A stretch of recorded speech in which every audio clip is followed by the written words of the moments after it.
Hello, welcome back to my channel. നമ്മളിന്ന് നല്ലൊരു ചക്ക വേവിച്ചതാണ് ഉണ്ടാക്കാൻ പോകുന്നത്. ഇപ്പോൾ ചക്കക്കാലം ആയതുകൊണ്ട് തന്നെ മിക്ക ആളുകളുടെയും വീട്ടിൽ ഇത് ഇടയ്ക്കിടയ്ക്ക് ഉണ്ടാക്കുന്നുണ്ടായിരിക്കും. അപ്പോൾ ഞാൻ വീട്ടിലുണ്ടാക്കുന്ന രീതിയിലുള്ള ഒരു ചക്ക വേവിച്ചതാണ് ഉണ്ടാക്കാൻ പോകുന്നത്.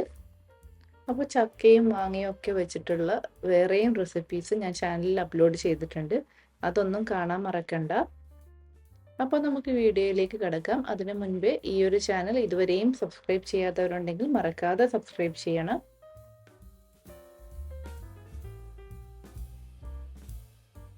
അപ്പോൾ ചക്ക വേവിച്ചത് ഉണ്ടാക്കാൻ വേണ്ടിയിട്ട് ഞാനിവിടെ ഇതുപോലൊരു ചക്ക എടുത്തിട്ടുണ്ട്. ഇനി ഇത് നമുക്കൊന്ന് കട്ട് ചെയ്തെടുക്കാം.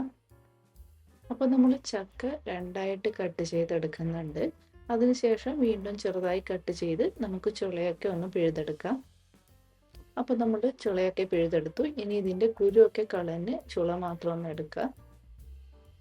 അപ്പോൾ നമ്മളിതാ ചുള ഇതുപോലെ കട്ട് ചെയ്തെടുത്തിട്ടുണ്ട്.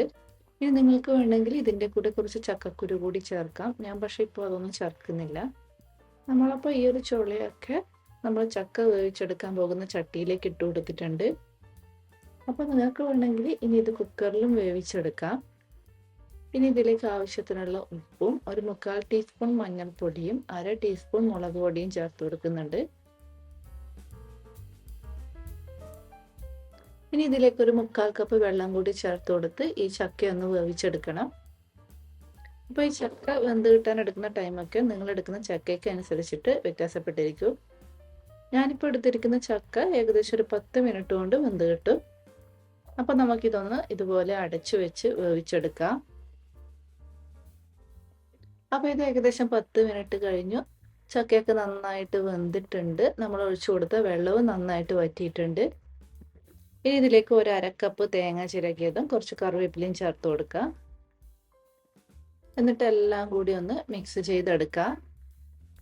അപ്പോൾ ഇതുപോലെ നന്നായിട്ടൊന്ന് മിക്സ് ചെയ്ത് കൊടുത്തതിന് ശേഷം നമുക്കിത് അടുപ്പത്ത് നിന്ന് മാറ്റി വയ്ക്കാം.